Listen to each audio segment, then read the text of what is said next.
Hey everyone, welcome back to our channel. If you're new here, please subscribe. I'd really love that. If you're returning, how you doing? We have two major things to talk about today. All right. And the first one is, this is why we really need transparency and why we desperately need the Doge, D-O-G-E. When this government worker, okay, and the video that I'm going to show you is, I want to say early 90s, okay? When this government worker went to work, every day, okay, there was nothing for him to do. There was nothing to pretend to do, okay? His work days were pretty much empty since March 1996, okay? He was making around $100,000 a year, and taxpayers were covering his generous paycheck. So I'm going to ask you, how much do you get paid to do absolutely nothing? I'll wait. When this government worker goes to the office every day, there's nothing to do. There's nothing to pretend to do. Though Edward McSwegan once managed a large portfolio of research at the National Institutes of Health, NIH, his workdays have been pretty much empty since March 1996. It's not that he doesn't want to work. He says they won't let him. Meantime, taxpayers are covering his generous paycheck. How much do you get paid to do nothing? About $100,000 a year.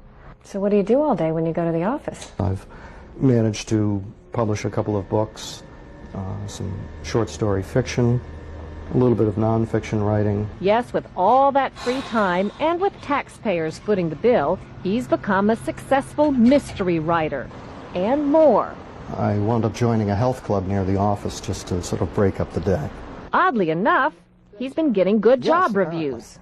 I guess I'm good at doing nothing. So, this next thing that we're going to be talking about is a letter that I came across, okay? And the DOJ needs to investigate whether 46's cognitive decline allowed unelective staff to push through policies without his knowing approval.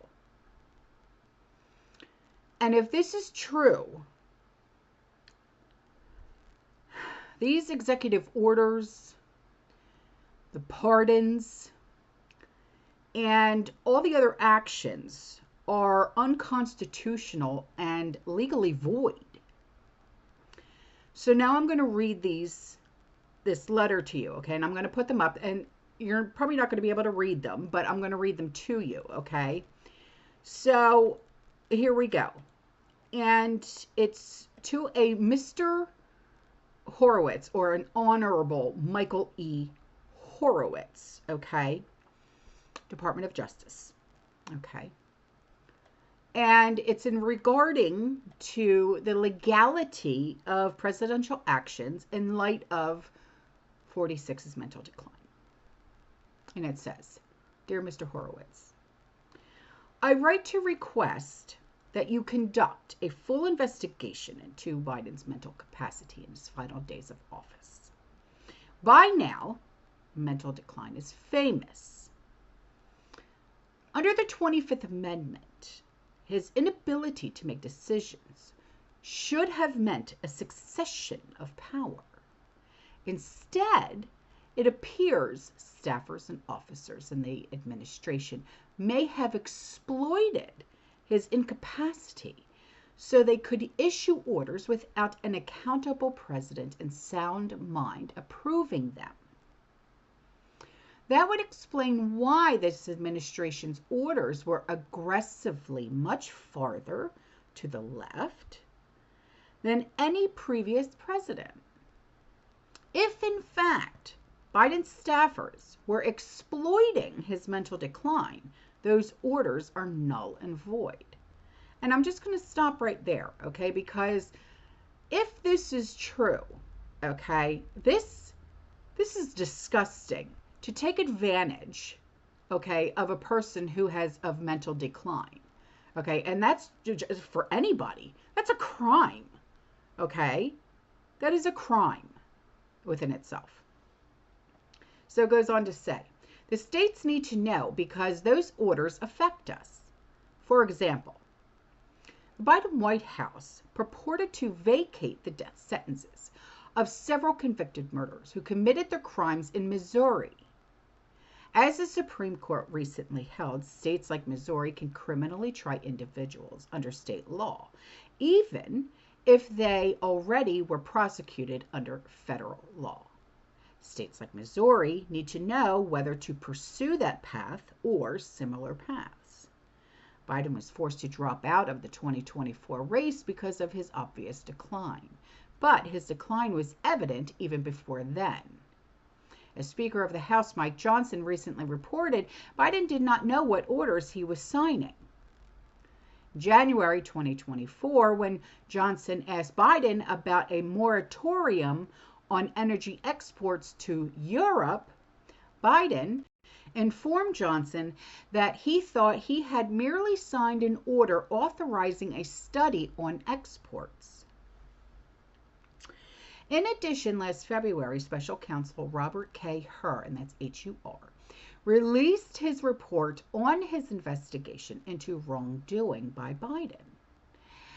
In what was described as the loudest public alarm about Joe Biden's mental acuity, Special Counsel Hur described Biden as an elderly man with a poor memory who could not even remember when he was vice president or even within several years when his son passed away. That's sad.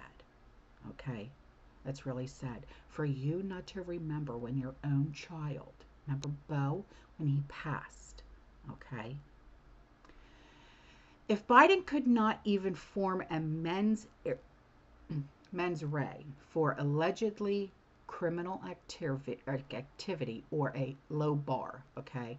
Now, please, before you go, oh my God, I'm unsubscribing because she, listen to me. This goes for anybody who has the incapability of making decisions on their own. Think of if it was your mother or father who is an elder.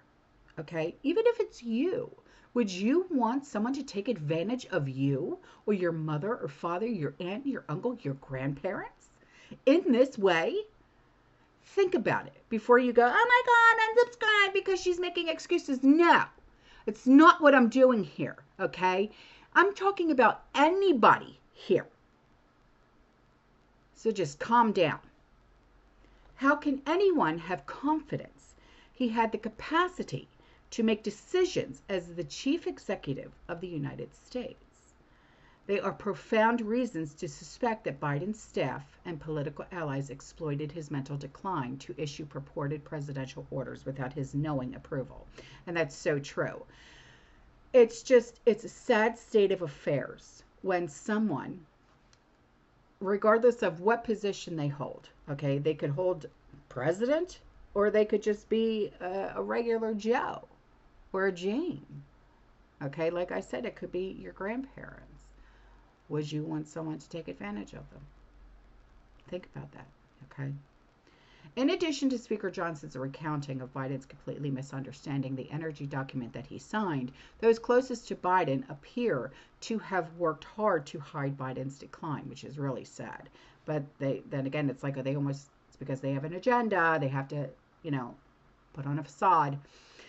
So they could retain influence they would not otherwise have had. Speaker Johnson, for example, reported that staff and elected officials, including former VP Kamala Harris and former Senate Majority Leader Chuck Schumer, tried to prevent Johnson from meeting with Biden. Though presidents always have gatekeepers in Biden's case, the walls around him were higher and the controls greater, according to Democratic lawmakers, donors, and aides who worked for Biden and other administrations.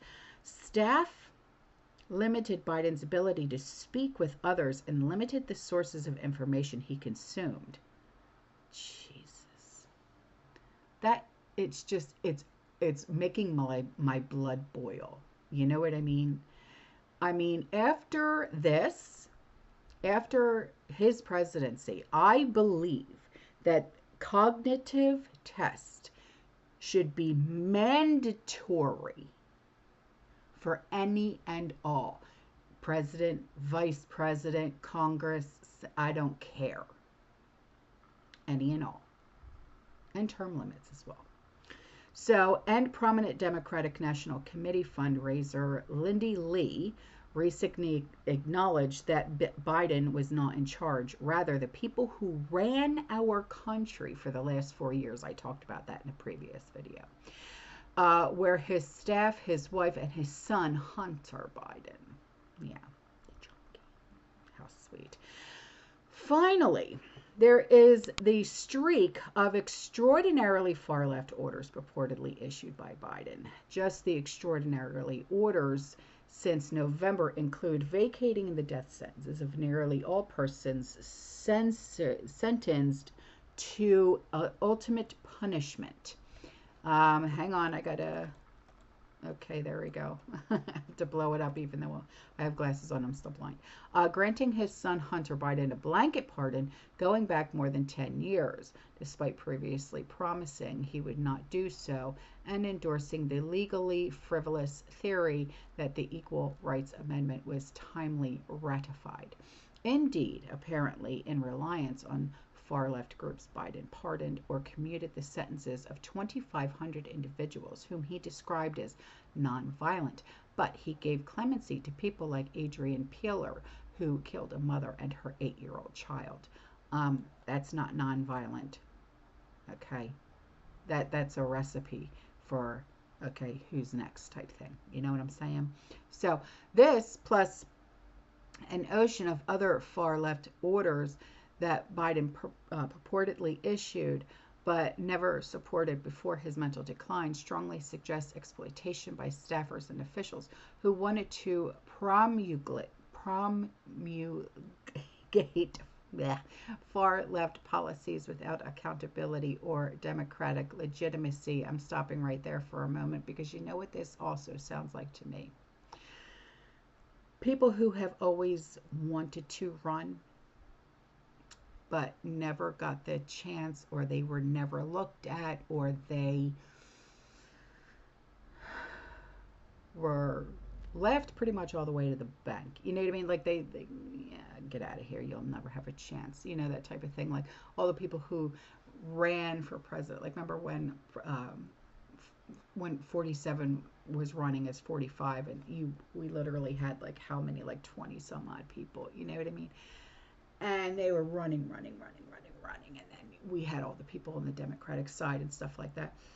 You know, this is all the wannabes. You know, it seems like all the wannabes were the ones that were trying to hide everything, push it to the side, and they were the ones that were calling the shots. You know, because like they're, here's my chance. You know what I mean? That's what it sounds like to me. That's what was happening. So, let's see, where did I stop at? It is a black letter law that a document is void ab initio when the person signing it lacks mental capacity. That is why the 25th Amendment authorizes power to pass to the VP when the president lacks mental capacity. Oh my God, can you imagine her? Staffers and the VP cannot constitutionally evade accountability by laundering far-left orders through a man who does not know what he is signing. If, in fact, this has been occurring, then all those orders are void. I thus ask you to launch an investigation or refer my request to another investigating body to determine which of Biden's purported orders were knowingly issued by a competent president and which were not. Who has been running this country for the last few years?